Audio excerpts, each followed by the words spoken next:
Hello, dear Ludovic. It's so nice to meet you. Oui.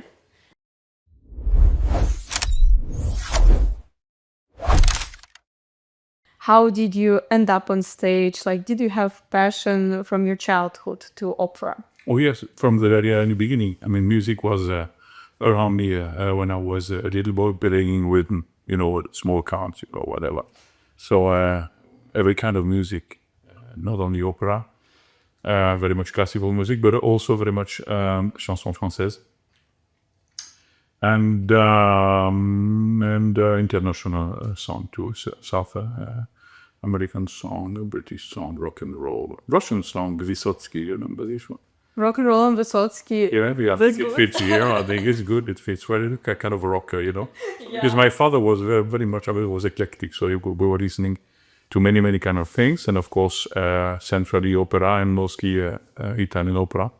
So it was just like when I was waking up in the morning, it was already music on the radio. It was kind of days, 24 hours music only. Yeah?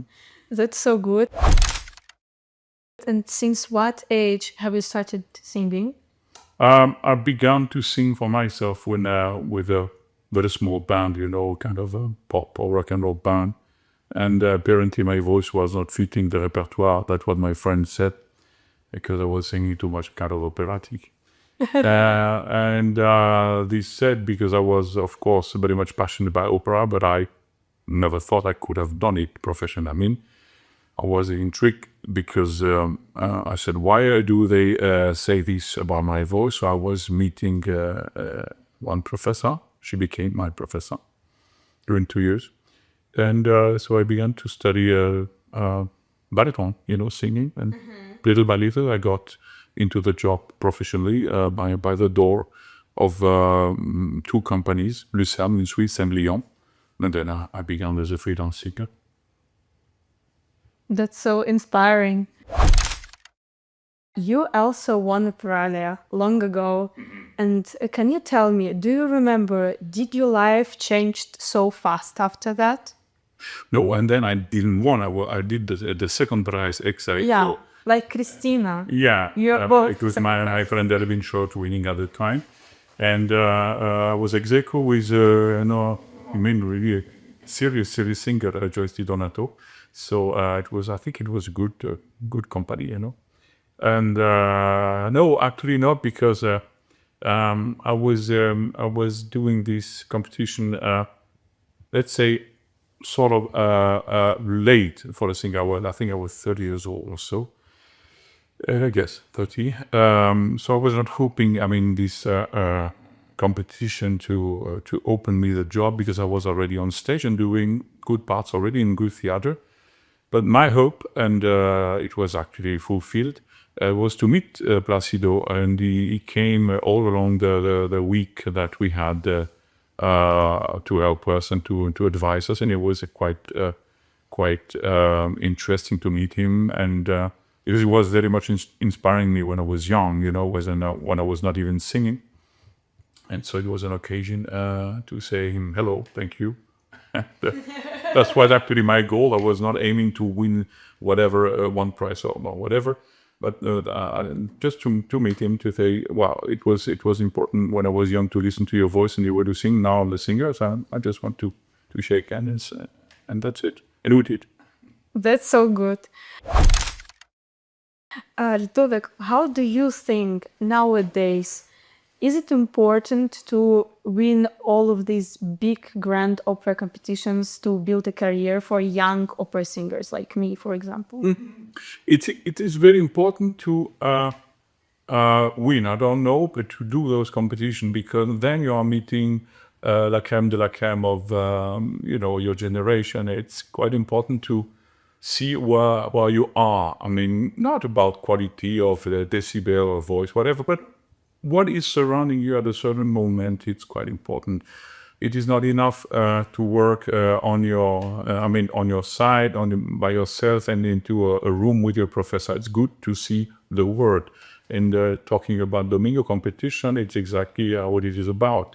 I mean, as a young singer, you only have a very small chance to meet somebody. I don't know, coming from Cuba, and another one from Greenland, one not, another one for China. It's a fantastic way to meet your own generation. So I would strongly advise every people to try such beautiful competition, because usually it's beautifully organized, and the atmosphere is just fantastic. So try it. Try to measure yourself with what is surrounding you at a certain moment in your life. I think it's a good idea. Yeah, me too. I think it's a good chance, Absolutely. for young singers, for our generation to present. Yeah, Yeah. because then, of course, if you win, it could help a career, because then you are, you are remarkable. So some agent, impresario, or maybe a theater direction will notice your talent, and it could help you to go faster. Is it good to go faster? That is a question. I'm not quite sure it is good to go too fast, into the career. But sometimes it can help a good singer, to make another step into the career. But mostly, what I found very much interesting, it was to meet those people, not forcefully to win the competition, but to meet people in the jury, to meet Domingo, to meet my generation mates. It was a very, very good experience. And I have another question for you. Speaking about your voice type, about baritone, how do you think, is it possible to become like a really famous opera star but being a baritone? Everything is possible. It depends what you want to sell. I have just my voice and music to sell. I'm not selling my soul. So somehow, I'm doing music. As I told you, I was into music from the very first day of my life. And I'm considering music is much more important than Ludovic Tézier. So I'm working for music. I'm working hard to give every way justice to composer like Verdi or Bizet today, or Wagner sometimes happening, and so on. And that's a key thing of my career. I don't try to build any career and to become a millionaire or whatever. It is a mistake if young singers see things like that. Whether you're baritone or tenor or soprano, if you're a baritone, tremendous guy, beautifully looking, is quite important nowadays. And interested to challenge the devil. You can challenge the devil, and you can make a huge career. It was not my way to progress and to get into the career. It's about love of what you do, and love you communicate with the public. That's what you should aim. And then if I don't know why, because something happens, or you are very much fortunate, you become a superstar. Why not? Is it very much interesting? That is a question. Because you are gaining something, visibility if you're a star, but you are much more responsible of things that you cannot really control. And that's a dangerous position. I want to be responsible for the things I'm controlling, not for the thing I'm not controlling. And to be a star, sometimes you are responsible because public have a great expectation from you. You are responsible of things you cannot control. That's not a very comfortable situation. Dear Ludovic, thank you so much. And the last question from me. What advice would you give a 16-year-old opera singer? Advice. This is a general advice. Time helps you. Just wait. Work hard.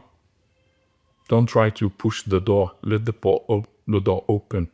Don't try to put the foot in the door. If the door should open, it would open at the proper time. Then, when the door opens, be prepared to go through the door. So it means prepare yourself. Do not force. 16 years old, even for the soprano, is very, very early to sing on stage. So the first step that you have to put on stage should be into Mozart and Vienna, and nothing else. because if you sing Mozart, you aren't taking big risk vocally, and you learn tremendous things that you will use all along your life, even if once you sing bigger parts. I'm using Mozart today, even if I'm singing Verdi. And this is the key of everything. Nobody else has done so well for the voice and for the music, for the acting too on stage, because through Mozart you will also learn how to be on stage and to act and interact with your colleagues, which is very much important, even when you are doing big parts. So that would be my advice. Be patient. I mean, to get too fast into the life generally is a way to have a short life. I wish you to have a long life. Thank you. So be patient and develop yourself. Listen a lot, study a lot, sing good music like Mozart, and listen to your voice. But I mean, do not listen to your voice with a recording. Listen to the voice tells to you every morning. Oh, today I don't want to sing that. Oh, today I don't want. You see, the voice is a character, is a personality. You have to have a dialogue with your voice. So you should listen to the voice and feel where she wants to go. Does it mean that where she wants to go is a good direction? No. But you have to listen to what she wants to do. And if you think with your brain, no, darling, it's a bit early to begin that, don't begin the repertoire. But you have always to have to settle the dialogue with the voice to see exactly in which zone of your art you are. Are you in a strong moment of your voice? Are you sort of kind of evolution moments where you have to deal with? It's very important. Dialogue with your voice and sing Mozart. Thank you so much. Thank you. Pleasure.